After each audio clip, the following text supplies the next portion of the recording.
وما آتاكم الرسول فخذوه وما نهاكم عنه فانتهوا واتقوا الله إن الله شديد العقاب. السلام علیکم ورحمۃ اللہ وبرکاتہ. نحمده ونستعینه ونستغفره ونعوذ باللہ من شرور انفسنا ومن سیئات اعمالنا من يهده الله فلا مضل له ومن يضلل فلا هادي له واشهد ان لا اله الا الله وحدہ لا شریک لہ واشہد ان محمدا عبدہ ورسولہ اما بعد.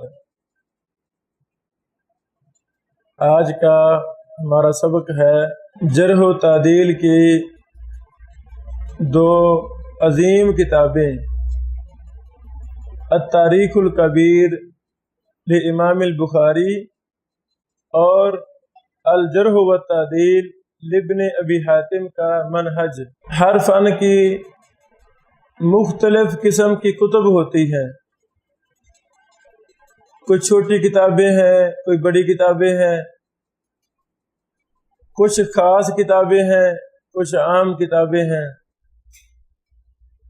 جب بھی ہم فن جرح و تعدیل کا نام لیتے ہیں، سب سے پہلے جو ذہن میں بڑے مقام و مرتبے والی کتابیں آتی ہیں وہ یہی دو ہیں. آج کی مجلس میں ہم انشاءاللہ التاریخ الکبیر اور الجرح و تعدیل کے منہج پر بحث کریں گے تاکہ طالب علم پر ان دونوں کتابوں کا منہج اور طریقہ کار بالکل واضح ہو جائے اور ان دونوں جرح و تعدیل کی عظیم کتابوں سے استفادہ کرنا آسان اور ممکن ہو سکے. پہلے ہم التاریخ الکبیر لامام البخاری پر بحث کرتے ہیں. امام بخاری رحمہ اللہ کا مکمل نام ابو عبداللہ محمد بن اسماعیل البخاری، امیر المومنین فی الحدیث. آپ 194 ہجری کو پیدا ہوئے اور 256 ہجری میں آپ نے وفات پائی. مفصل حالات دیکھنے کے لیے تاریخ بغداد جلد نمبر 2 صفحہ نمبر 4 سے لے کر 34 تک، سیر اعلام نبلا جلد نمبر 12 صفحہ نمبر 391 سے لے کر 471 تک. التاریخ الکبیر امام بخاری نے کیسے لکھی؟ امام خطیب بغدادی رحمہ اللہ تاریخ بغداد میں لکھتے ہیں کہ امام بخاری رحمہ اللہ خود فرماتے ہیں کہ جب میں 18 سال کا ہوا، اللہ اکبر، 18 سال کی عمر میں میں نے قضائے صحابہ و تابعین لکھنی شروع کی، اور یہ عبید اللہ بن موسیٰ کا دور تھا. میں نے التاریخ رسول اللہ صلی اللہ علیہ وسلم کی مسجد نبوی میں چاندنی راتوں میں بیٹھ کر لکھی، اور تاریخ میں کم ہی کوئی ایسا نام ہے مگر اس کے لیے ایک قصہ میرے پاس موجود ہے. یعنی جس راوی کو بھی میں نے التاریخ الکبیر میں درج کیا ہے، اس راوی کا کوئی نہ کوئی ایک قصہ میرے پاس محفوظ ہے، مجھے یاد ہے، لیکن کتاب کے لمبے ہونے سے میں ڈرتا ہوں، اس وجہ سے میں ان قصوں کو ذکر نہیں کروں گا۔ پھر فرماتے ہیں ان لوگوں کو علم نہیں کہ میں نے تاریخ کیسے لکھی، میں نے اس کو 3 بار لکھا ہے، اللہ اکبر، اور میں نے اپنے تمام کتب کو 3 بار لکھا ہے۔ تاریخ بغداد جلد نمبر 2 صفحہ نمبر 7، سیر اعلام نبلا جلد نمبر 13 صفحہ نمبر 403۔ امام بخاری رحمہ اللہ فرماتے ہیں کہ میں نے التاریخ الکبیر کو 3 بار لکھا ہے۔ 3 بار لکھنے سے کیا مراد ہے؟ ایک تو ہم جانتے ہی ہیں کہ مصنف اور محقق جب بھی کوئی کتاب لکھتا ہے یکدم نہیں لکھی جاتی، بلکہ اسے بڑی زیادہ محنت کرنی پڑتی ہے۔ ایک دفعہ لکھی پھر اضافے کر رہا ہے، اس کے بعد اور تحقیقات ملی، نظر ثانی کروائی، اس میں اور اضافے کرنے پڑے، رد و بدل کرنا پڑا۔ 3 سے زیادہ مرتبہ ہمیں ایک کتاب کو لکھنا پڑتا ہے، پھر جا کر کتاب تیار ہوتی ہے۔ تو امام بخاری رحمہ اللہ 3 بار التاریخ الکبیر کو لکھتے ہیں۔ 3 بار سے مراد کیا ہے؟ کس طریقہ سے لکھا 3 بار؟ اس کی وضاحت کرتے ہوئے عبد الرحمن بن یحییٰ المعلمی رحمہ اللہ لکھتے ہیں کہ 3 سے مراد یہ ہے کہ پہلے انہوں نے بغیر کسی ترتیب کے روایت کے حالات لکھے، کوئی ترتیب نہیں، بس جو بھی ذہن میں آئے راوی ان کی حالات لکھ کر اوراق میں رکھتے گئے، جمع کرتے گئے۔ ایک دفعہ اس طرح لکھی کتاب، پھر دوبارہ انہیں ترتیب سے لکھنا شروع کر دیا، حروف تہجی کے اعتبار سے لکھا۔ پھر تیسری بار انہوں نے تراجم پر ابواب قائم کیے، باب ابراہیم، باب اسماعیل، باب اسحاق، حروف تہجی کے اعتبار سے اوپر باب قائم کیے۔ اس طرح 3 دفعہ بن گئی۔ نوٹ: امام بخاری رحمہ اللہ کی خاص اصطلاحات پر ہم نے گزشتہ اپنے 6 لیکچر میں تفصیل بیان کر دی ہے، وہ ہم دوبارہ نہیں چھیڑیں گے۔ التاریخ الکبیر کا منہج جو ہم نے التاریخ الکبیر کو بغور پڑھا ہے، اچھی طرح اس کتاب کا مطالعہ کر کے جو ہمیں التاریخ الکبیر کا منہج معلوم ہوا ہے وہ آپ کی خدمت میں ہم پیش کیے دیتے ہیں۔ امام بخاری رحمہ اللہ ہر راوی کا مکمل نام لکھتے ہیں۔ مکمل نام سے کیا مراد ہے؟ ہر راوی کی کنیت، اس کا نام، ابو کا نام، دادا کا نام، پڑدادا کا نام اگر ہے، اس سے آگے نام اگر موجود ہے، اس کی نسبت بصری ہے، کوفی ہے، بغدادی ہے، شامی ہے، اس کی کنیت بھی ساتھ، اس کی نسبت بھی ساتھ، اس کا باب بھی ساتھ، مختصر نسب نامے کے ساتھ لکھتے ہیں۔ اور پوری کتاب میں حروف تہجی کا خیال رکھا ہے۔ جس طرح ہم لغت کی کتابیں حروف تہجی پر دیکھتے ہیں تو جلدی اپنے مطلوبہ لفظ پر پہنچ جاتے ہیں، حروف تہجی کی وجہ سے التاریخ الکبیر میں راوی کو تلاش کرنا انتہائی آسان ہے۔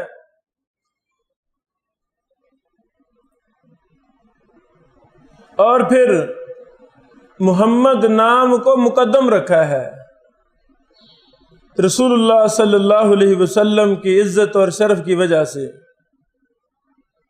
پھر ہر حرف میں صحابہ کے تذکرے کو پہلے کیا ہے، خواہ باپوں کے ناموں کی ترتیب مشترک اسماء میں مخالف ہی ہو جائے۔ التاریخ الکبیر میں آپ اگر مثالیں دیکھنا چاہیں تو 1752، 1753، 1908 اور 1927 پر راویوں کے حالات، یہ میں نے نمبرنگ بتائی ہے، ارقام بتائے ہیں روات کے، یہ دیکھیں اور آپ کو جو میں نے باتیں بیان کی ہیں ساری تفصیل آپ کو مل جائے گی۔ ہر راوی کے ترجمہ میں ایک یا دو مرفوع روایات ضرور ذکر کرتے ہیں کہ اس راوی سے مرفوع حدیث کون سی بیان ہوئی ہے، اس کا بھی اہتمام کرتے ہیں۔ اس پر ایک مستقل کتاب بھی لکھی جا چکی ہے، الاحادیث المرفوعہ من التاریخ الکبیر۔ التاریخ الکبیر میں امام بخاری رحمہ اللہ نے جو مرفوع روایات ذکر کی ہیں ان کو اسی کتاب سے الگ ترتیب دے کر شائع کیا گیا ہے۔ اس کتاب میں الاحادیث المرفوعہ من التاریخ الکبیر میں 851 روایات موجود ہیں۔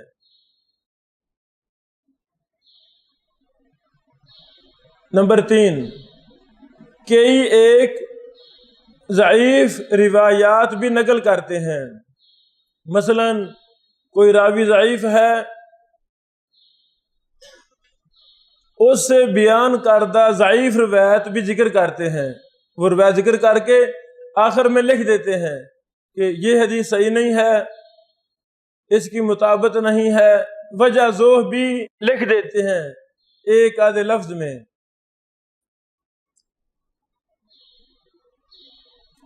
اللہ تعالیٰ نے جولائی 2011 کو مجھے حرمین شریفین کے سفر کی زیارت عطا فرمائی۔ میں نے دیکھا کہ میرے پاس وقت ہے، اور یہ بھی میں پڑھ چکا تھا کہ ائمہ محدثین نے ایک نہیں بے شمار کتابیں مکہ میں بیٹھ کر لکھی، اور کتنے زیادہ نے مدینہ میں بیٹھ کر لکھی کتابیں۔ خصوصاً امام بخاری رحمہ اللہ نے التاریخ الکبیر مدینہ میں بیٹھ کر لکھی، مسجد نبوی کے اندر، اور صحیح بخاری انہوں نے بیت اللہ کے پاس بیٹھ کر اکثر کام کیا، اور کچھ کام روضۃ من ریاض الجنہ مسجد نبوی میں بیٹھ کر مکمل کام کیا۔ میرے دل میں شوق پیدا ہوا کہ میں بھی مکہ مکرمہ میں بیٹھ کر کوئی کام کروں، کتاب لکھوں۔ وہاں کے محدثین شیخ عزیر شمس حافظہ اللہ، اس طرح ایک بہت بڑے شیخ ندیم سلفی حافظہ اللہ، ان سے مشورہ ہوا تو انہوں نے کہا کہ آپ مکہ مکرمہ میں بیٹھ کر التاریخ الکبیر کتاب سے ضعیف روایات کو الگ کریں، ہمیں پتہ چلے کہ امام بخاری رحمہ اللہ کے ہاں ضعیف روایات کون کون سی ہیں اور ان کی وجہ ذوف کیا بیان کرتے ہیں۔ تو کبوتر والا چوک بڑا مشہور ہے، اس کے ساتھ ہی ہمارا ہوٹل تھا عائشہ نامی، تو عائشہ نامی ہوٹل میں بیٹھ کر میں نے چند راتوں میں التاریخ الکبیر کا مکمل مطالعہ کیا الحمدللہ، اور جس میں ضعیف اور جھوٹی روایات جن پر امام بخاری رحمہ اللہ نے خود جرح کی تھی، خود ذوح بیان کیا تھا، ان کو الگ کرتا رہا، اور چند راتوں میں میں نے یہ ساری کتاب مکمل لکھی الحمدللہ۔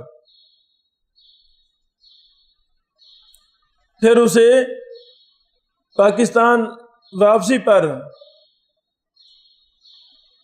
اسے الاحادیث الضعیفہ عند الامام البخاری کا نام دے کر کمپوزنگ کروا کے اسے انٹرنیٹ پر اس کو میں نے عام کیا، شائع کر دیا۔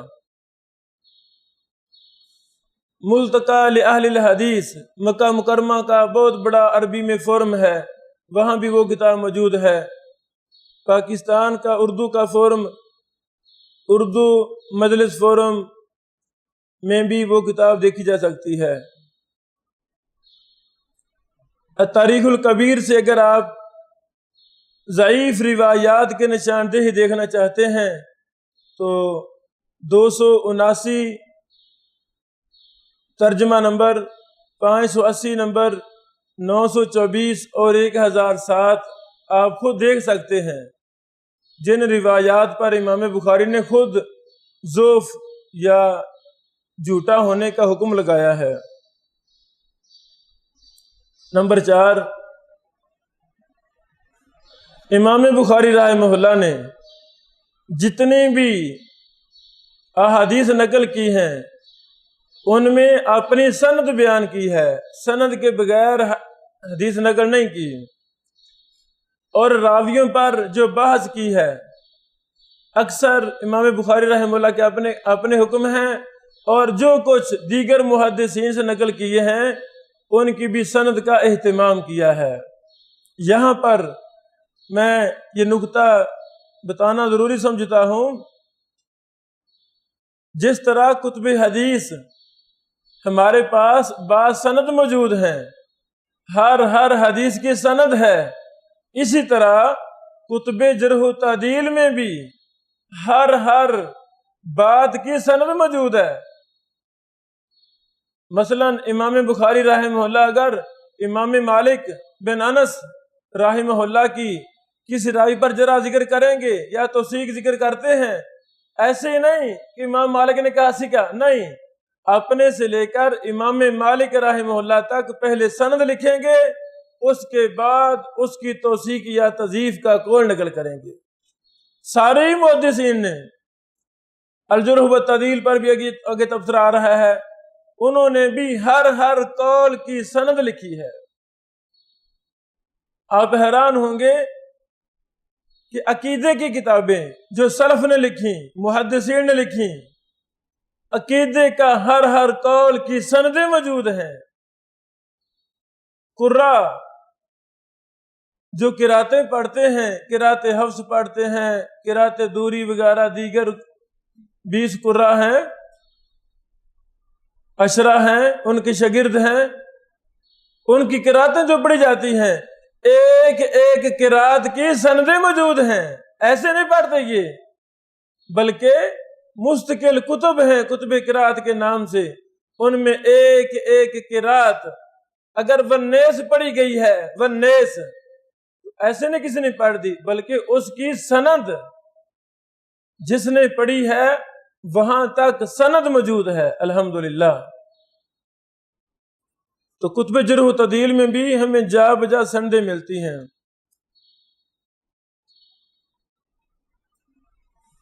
نمبر 5، التاریخ الکبیر میں کتنے ایسے راوی ہیں، کئی 100 راوی بنتا ہے، جن کے امام بخاری رحمہ اللہ نے صرف نام لکھے ہیں، بس آگے کچھ نہیں لکھا، راوی ضعیف ہے، سکہ ہے، نہیں لکھا، کوئی روایت ذکر نہیں کی، کچھ بھی نہیں لکھا، بس نام لکھ دیا ہے۔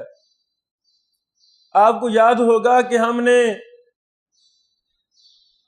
خاص اصطلاحات میں اس پر تفصیلی بحث کی تھی کہ جن راویوں پر امام بخاری رحمہ اللہ خاموشی اختیار کرے ان کا کیا حکم ہے۔ ہم نے ثابت کیا تھا کہ جن راویوں پر امام بخاری رحمہ اللہ خاموش رہے ہیں انہی راویوں کو ہم دیگر کتب جرح و تعدیل میں دیکھیں گے، پھر بعد میں جو فیصلہ ہوگا وہی فیصلہ صادر کریں گے۔ پھر 6 نمبر، امام بخاری رحمہ اللہ راویوں کی اپنے شیوخ سے سماعت کی صراحت بہت زیادہ کرتے ہیں۔ ہر راوی پر کوشش کرتے ہیں لکھوں کہ اس راوی نے اپنے کس کس استاد سے سنا ہے. سامعہ کا لفظ بہت استعمال کرتے ہیں. مثلا لکھتے ہیں ابو المثنى الجہنی سامع ابا سعید الخدری و سعد بن وقاص. ابو المثنى الجہنی نے ابو سعید خدری اور سعد بن ابی وقاص سے سنا. اس کے آگے امام بخاری رحمہ اللہ روات کا اپنے شیوخ سے ملاقات کا وقت بھی بتاتے ہیں اور شہر کا نام بھی لکھتے ہیں، زمانہ اور مکان کہ کس جگہ پر سماعت کیا اور کس وقت میں کس سن میں سماعت کیا. شاگردی راوی نے اپنے استاد کے ہاں کس دور میں حاصل کی، اس کی بھی وضاحت کرتے ہیں. اللہ اکبر. التاریخ الکبیر امام بخاری نے پہلے لکھی تھی، اس کے بعد صحیح بخاری کو مرتب کیا تھا. صحیح بخاری میں امام بخاری نے اپنی کتاب التاریخ الکبیر سے بہت زیادہ مدد لی ہے،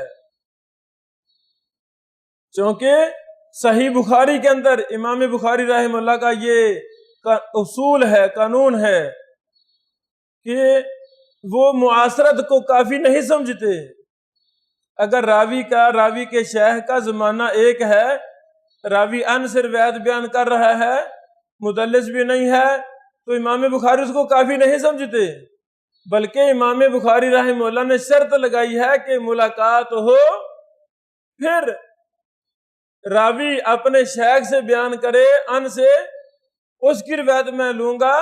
صرف زمانے کا ایک ہونا یہ کافی نہیں ہے. امام بخاری نے یہ کڑا اصول، سخت اصول رکھا. پیچھے دلائل کیا تھے؟ التاریخ الکبیر. سبحان اللہ. وہاں پر جو صراحت کرتے تھے فلاں نے فلاں سے سنا ہے، فلاں نے فلاں سے سنا ہے، فلاں زمانے میں سنا، فلاں جگہ میں سنا، یہ ساری وضاحتیں امام بخاری رحمہ اللہ کو صحیح بخاری لکھنے میں ممد اور معاون ثابت ہوئیں. جب بھی کوئی انسان کوئی بڑا کارنامہ سر انجام دینا چاہتا ہے تو اس سے پہلے اسی کے متعلقہ کئی ایک ضروری کام کرتا ہے. اب امام بخاری رحمہ اللہ کی 8-9 سال عمر تھی. بچپن کے دور میں اسحاق بن راہویہ رحمہ اللہ جیسے محدث کے سامنے پڑھنے کا موقع ملا، اور استاد محترم نے کہا تھا کوئی نوجوان اٹھے جو احادیث صحیحہ کو الگ کر دے. ہمیں یہی سمجھ لگتی ہے استقراء اور تتبع سے. امام بخاری رحمہ اللہ نے اسی وقت اپنے ذہن میں بات ٹھان لی تھی کہ میں انشاءاللہ صحیح احادیث کا مجموعہ لکھوں گا. وہ ذہن میں ٹارگٹ تھا، اسی ٹارگٹ کو پورا کرنے کے لیے التاریخ الکبیر لکھی، تاکہ صحیح اور ضعیف راویوں کا امتیاز ہو جائے، کس نے کس سے سنا ہے یا نہیں سنا وہ بھی وضاحت ہو جائے. پھر ہمیں یہ بھی بات معلوم ہوئی ہے، امام بخاری کی کتاب ہے الضعفاء، ضعیف راویوں پر الگ کتاب ہے، مختصر سا رسالہ ہے. وہ سارے کا سارا امام بخاری رحمہ اللہ نے اپنی کتاب التاریخ الکبیر سے ہی لیا ہے.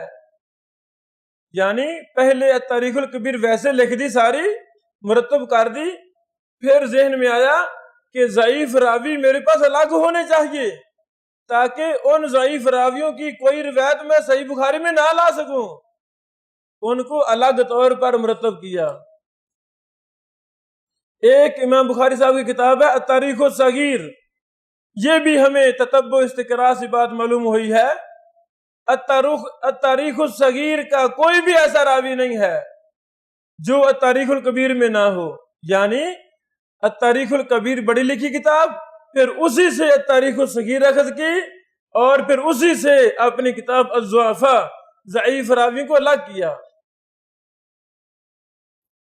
الضعفاء کا کوئی بھی ایسا راوی جو تاریخ الکبیر میں نہ ہو وہ ہمیں نہیں ملا، بلکہ تمام کے تمام راوی ضعفاء کے وہ ہمیں التاریخ الکبیر میں بھی ملتے ہیں۔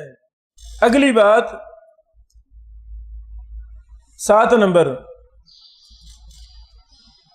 راوی کے مفصل حالات امام بخاری نہیں لکھتے بلکہ مختصر الفاظ میں اس پر بحث کرتے ہیں، چند لائنوں کے اندر چند سطروں میں ہر راوی پر بحث کرتے ہیں۔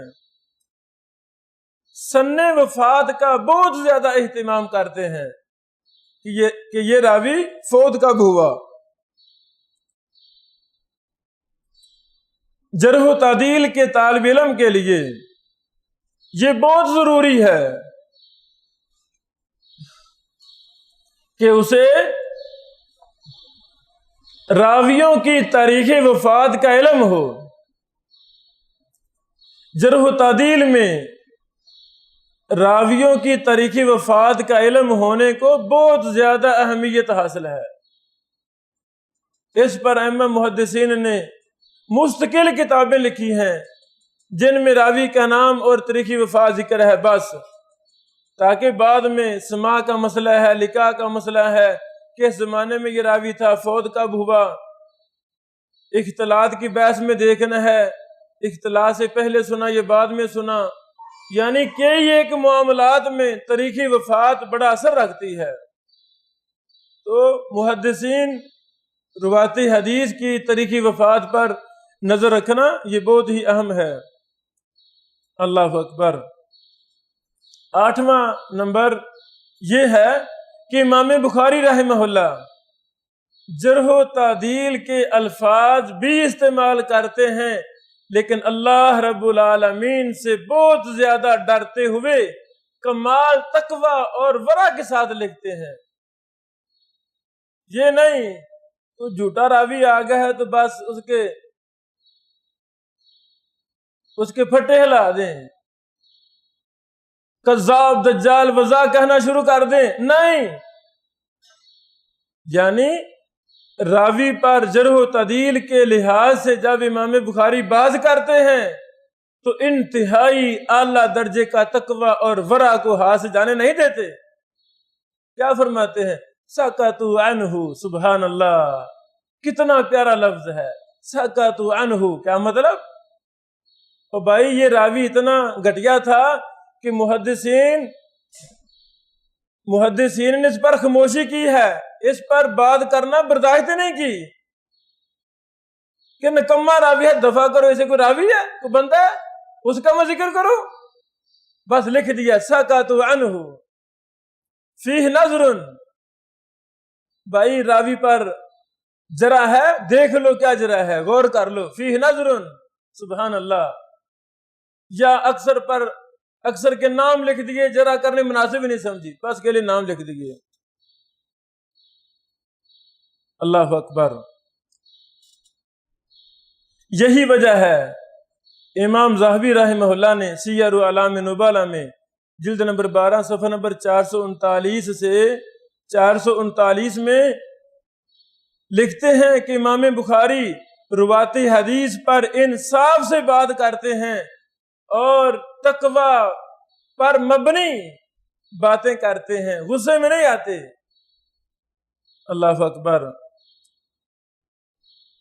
یہاں پر ایک سوال ہے، کیا امام بخاری رحمہ اللہ نے التاریخ الکبیر میں کسی راوی کو کذاب کہا ہے؟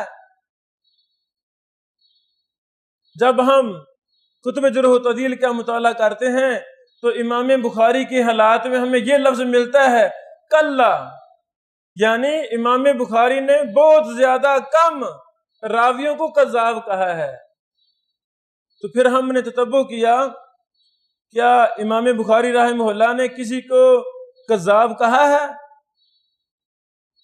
تو التاریخ الکبیر، اللہ اکبر، جس میں 13,000 سے زیادہ راوی موجود ہیں، 13,000،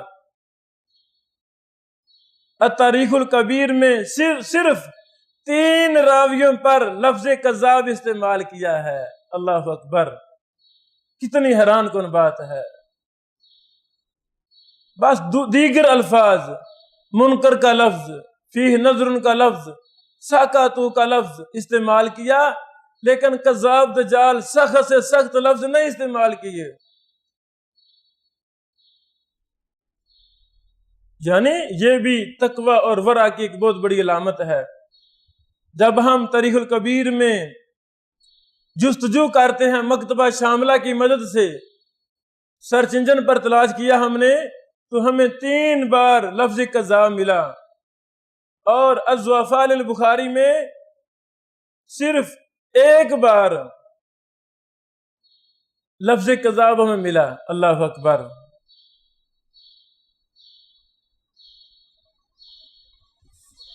الجرح والتعدیل لابن ابی حاتم کے اندر 112 راویوں پر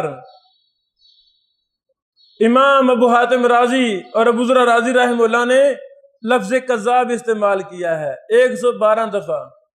کہاں 112 دفعہ لفظ کذاب اور کہاں صرف 3 دفعہ لفظ کذاب؟ یعنی امام بخاری رحمہ اللہ نے ایسی اصطلاحات وضع کی تھیں جن کا مطلب یہی تھا کہ یہ گندا راوی ہے، کذاب دجال وضاع راوی ہے، لیکن یہ لفظ لکھنے امام بخاری نے مناسب ہی نہیں سمجھے۔ اللہ اکبر۔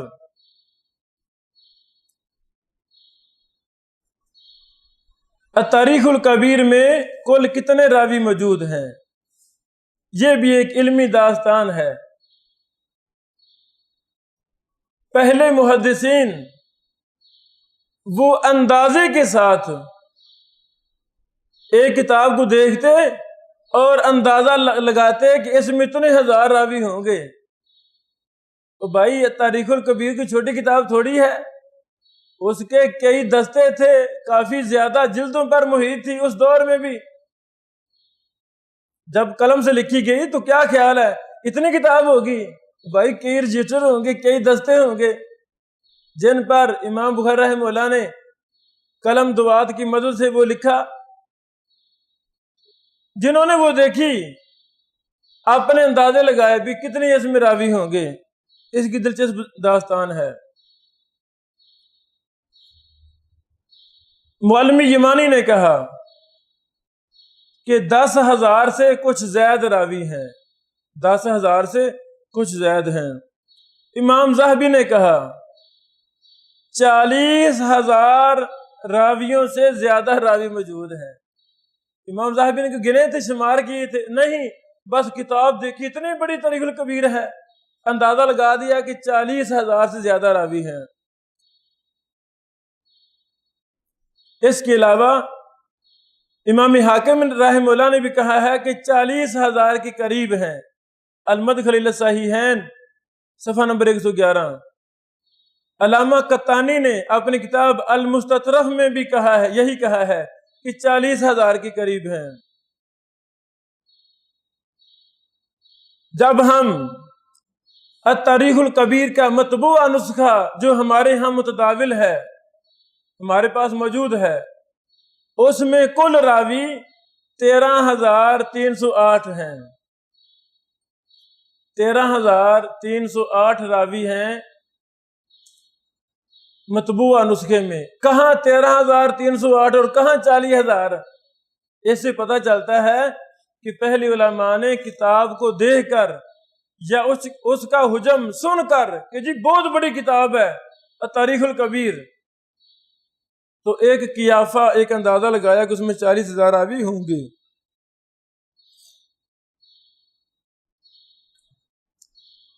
امام بخاری رحمہ اللہ جس راوی پر خاموشی اختیار کریں،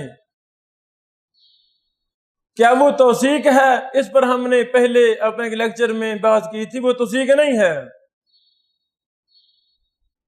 محمود تہان نامی بندہ جو حلب کا ہے، حلب ابھی زندہ ہیں حافظہ اللہ، ان کی کتاب مشہور تفسیر مصطلح ہے جو ہمارے مدارس میں پڑھائی جاتی ہے، اچھی کتاب ہے، لیکن اس میں کئی ایک منہجی غلطیاں ہیں۔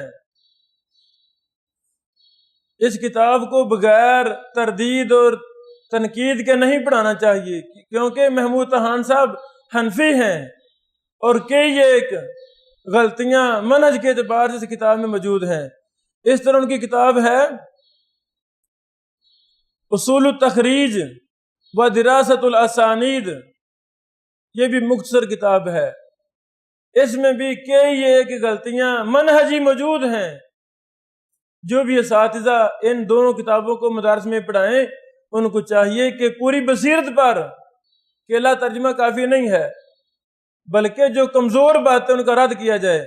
مثلا یہی کتاب اصول التخریج میں محمود طحان صاحب نے کہا صفحہ نمبر 155 پر، وہ کہتے ہیں جس راوی پر امام بخاری التاریخ الکبیر میں خاموشی اختیار کرے وہ راوی سکہ ہے ان کے نزدیک۔ استغفر اللہ، کتنی جھوٹی اور بے بنیاد بات ہے۔ یعنی سینکڑوں کے اعتبار سے راویوں پر امام بخاری خاموش رہے ہیں، بس نام لکھا، کچھ بھی نہیں ذکر کیا۔ تو اگر کوئی کہہ دے کہ توثیق مراد ہے تو کتنا بڑا جھوٹ ہو گیا۔ امام بخاری صاحب نے سکہ کہا بھی نہیں، تو ان احناف نے اپنے غلط سلط فقہ کی تائید کے لیے ان راویوں کو سکہ کہنا شروع کر دیا۔ یہی باتیں تھانوی صاحب، ظفر احمد عثمانی تھانوی صاحب اور دیگر علماء نے لکھی ہیں جو کہ غلط ہیں۔ امام بخاری رحمہ اللہ کے حکموں پر تنقید یاد رکھیں، تنقید کا دروازہ کھلا ہے، ہر فن میں رجال ہیں اور ایک سے بڑھ کر دوسرا بڑا ہے۔ اللہ تعالی کا یہی نظام ہے۔ کہیں کہیں ایسا ہوتا ہے استاد محترم چھوٹے مرتبے پر ہیں، اس شاگرد ان کا بیٹا وہ بڑے مرتبے پر ہے، یہ اللہ کی توفیق اور دین سے ہوتا ہے۔ بہرحال امام بخاری رحمہ اللہ کی التاریخ الکبیر امام ابو زرع رازی اور ابو حاتم رازی کے پاس موجود تھی۔ انہوں نے کئی ایک التاریخ الکبیر کی بحوث پر نقد کیا ہے، تنقید کی ہے۔ انہوں نے ساری پڑھی، بالاستیاب پڑھی، جس راوی کے بارے میں اختلاف ہوا ان کو انہوں نے تنقید کی، نقد کر دیا۔ خاطا الامام البخاری کے نام سے ایک چھوٹا سا جز بھی مطبوع ہے، جس میں انہوں نے امام بخاری رحمہ اللہ کی غلطیوں پر تبصرہ کیا ہے۔ وہ تبصرہ کرتے تھے، ابو حاتم رازی کا بیٹا عبد الرحمن بن ابی حاتم وہ لکھتا جاتا تھا، وہ چھوٹا سا جز تیار ہو گیا۔ عبد الرحمن بن یحییٰ المعلمی یمانی رحمہ اللہ، یہ وہ شخص ہے جنہوں نے التاریخ الکبیر پر بھی کام کیا اور الجرح والتعدیل ابن ابی حاتم پر بھی کام کیا۔ یہ یمن کے تھے۔ عبد الرحمن بن یحییٰ معلمی یمانی ابھی نوجوان تھے۔ عبد الصمد نامی بندہ حیدرآباد دکن میں انہوں نے پروجیکٹ تیار کیا کہ ہم کتب رجال کو شائع کریں گے، اور فن رجال کا ماہر آدمی ان کو نہیں مل رہا تھا۔ کسی نے بتایا کہ یمن میں ایک شخص ہے عبد الرحمن بن یحییٰ، ابھی نوجوان ہیں، فن رجال ان کا اچھی تحقیق ہے، اچھا منہج ہے، آپ ان کو اپنے پاس بلا لیں۔ جب انہوں نے ان سے رابطہ کیا وہ آ گئے ماشاءاللہ، اور 30 سال عبد الرحمن بن یحییٰ المعلمی الیمانی رحمہ اللہ وہ حیدرآباد دکن میں ہی رہے اور کتب جرح و تعدیل پر بہت زیادہ کام کیا ماشاءاللہ۔ الجرح و تعدیل پر کام کیا، التاریخ الکبیر پر کام کیا، اس طرح کے یہ خطیب بغدادی رحمہ اللہ کی کتاب پر کام کیا، اور بھی کئی ایک کتابوں پر انہوں نے کام کیا۔ تو انہوں نے امام ابو زرع اور ابو حاتم رازی کی تنقید پر تبصرہ کیا ہے، تفصیلات اپنے 2 مقدموں کے اندر ان کی تفصیلات بیان کی ہیں۔ بیان خطأ البخاری فی صحیحہ اس کے مقدمے کے اندر بھی اور کچھ اور کتابوں کے مقدمہ کے اندر بھی انہوں نے ان پر تبصرہ کیا ہے۔ یہ چند معروضات تھیں میرے سامنے جن کا تعلق امام بخاری رحمہ اللہ کی ایک عظیم کتاب التاریخ الکبیر کے ساتھ تھا، اور بھی کئی ایک چھوٹی چھوٹی باتیں سامنے آتی ہیں لیکن یہی کافی ہیں۔ آج کے سبق کا دوسرا حصہ الجرح والتعدیل لابن ابی حاتم کا منہج۔ امام ابن ابی حاتم کا مکمل نام ابو محمد عبد الرحمن بن المحدث الامام ابی حاتم محمد بن ادریس بن منذر التمیمی الرازی ہے۔ آپ 240 ہجری کو پیدا ہوئے اور 327 کو فوت ہوئے۔ تذکرۃ الحفاظ جلد نمبر 3 صفحہ نمبر 829، سیر اعلام نبلا جلد نمبر 13 صفحہ نمبر 263۔ امام ابن ابی حاتم نے اپنی اس کتاب کے اندر تمام محدثین کے اقوال نقل نہیں کیے، زیادہ ترجیح اپنے والد محترم ابو حاتم رازی جو امام الجرح و تعدیل تھے ان کے اقوال لکھے، اور امام ابو زرع رازی جو بہت بڑے جرح و تعدیل کے امام تھے ان کی جرح و تعدیل کے اقوال لکھے۔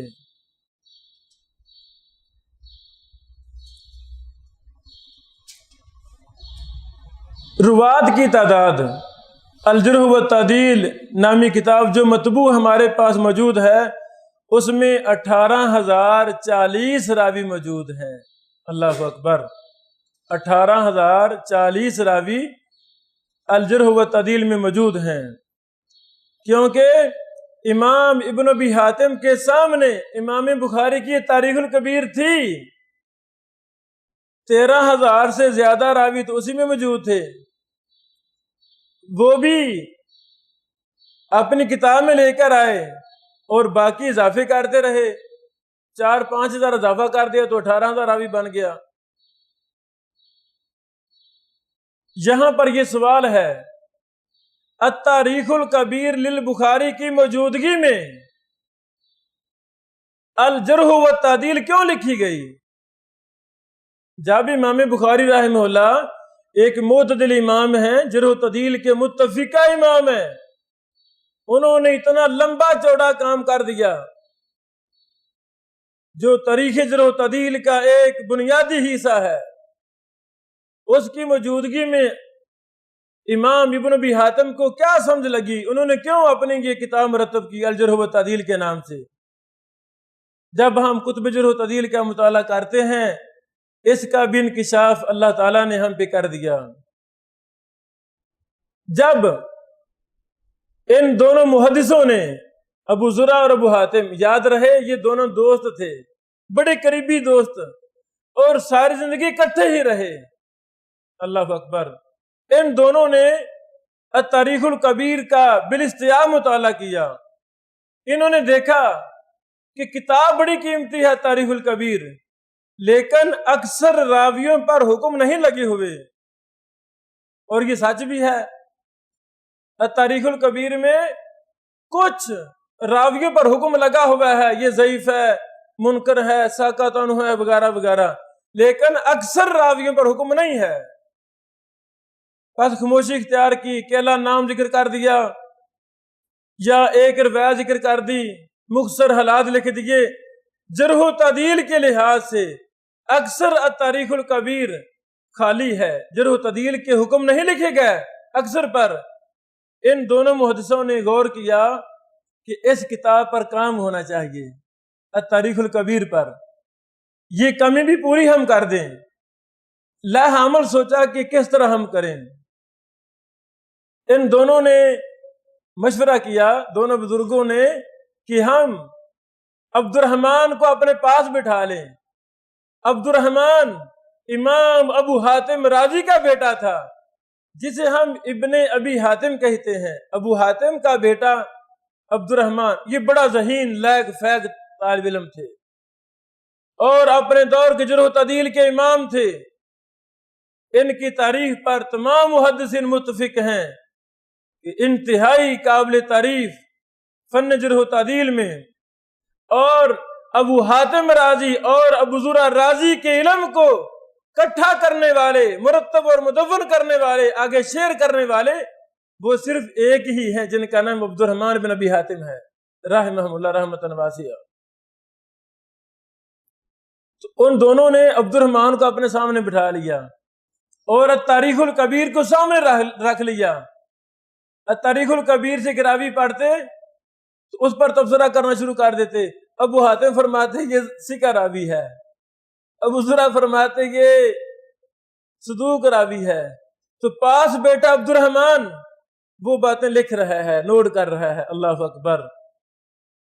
جب تاریخ الکبیر مکمل پر کام ہو گیا تو ابو ابن ابی حاتم رازی رحم اللہ کے پاس 3 جرح و تعدیل کے معتبر ائمہ جن کا دنیا میں سکہ چلتا تھا، نام چلتا تھا، 3 کی آراء اکٹھی ہو گئیں۔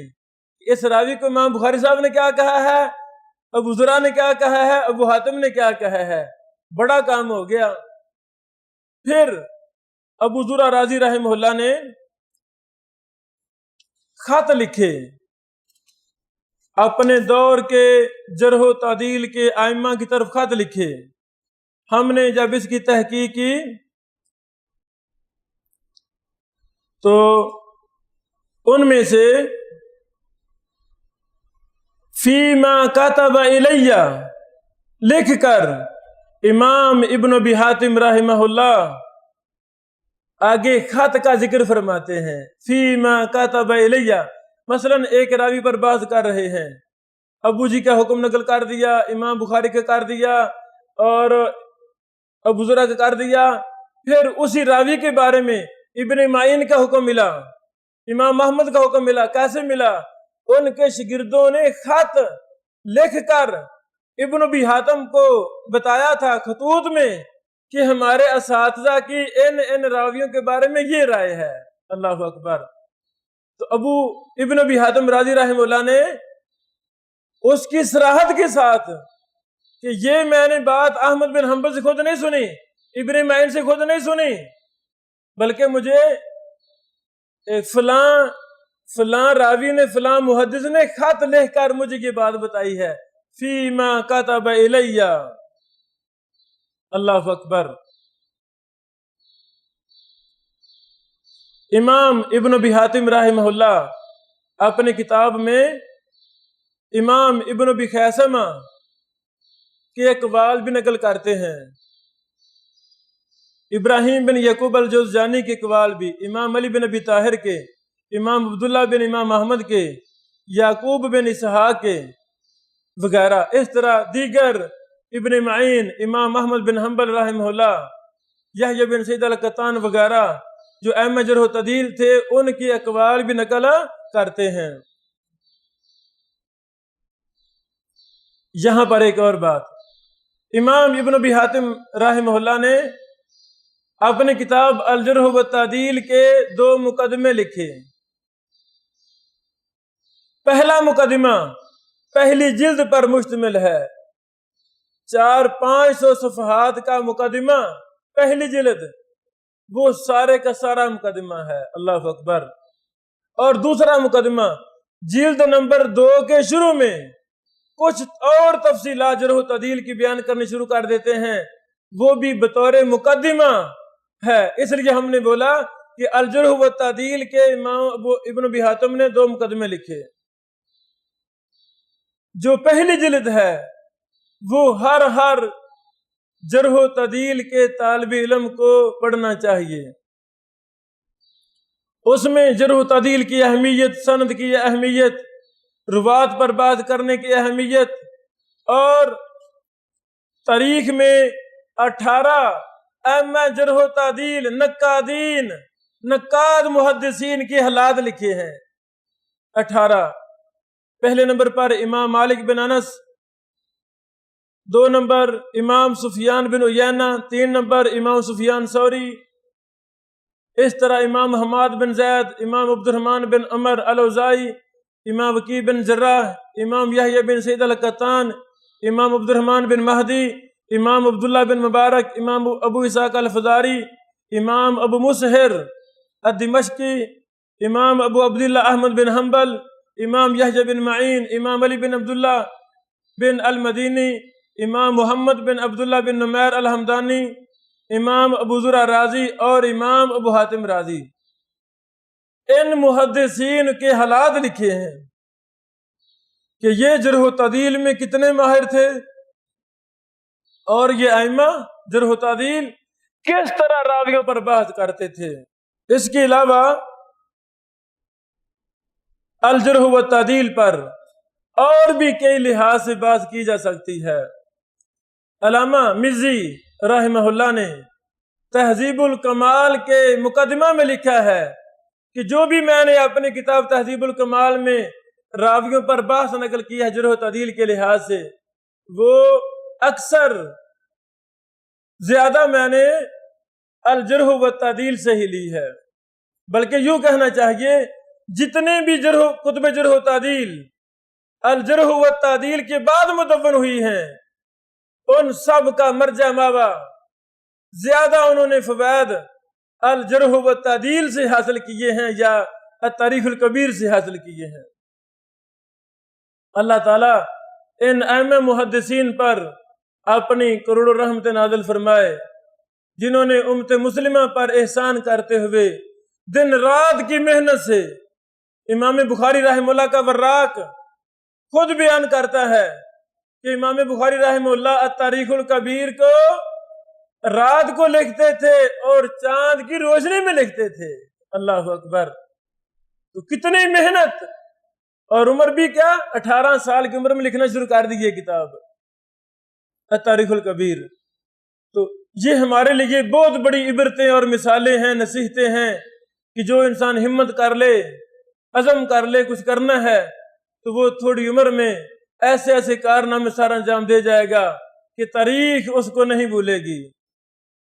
اگر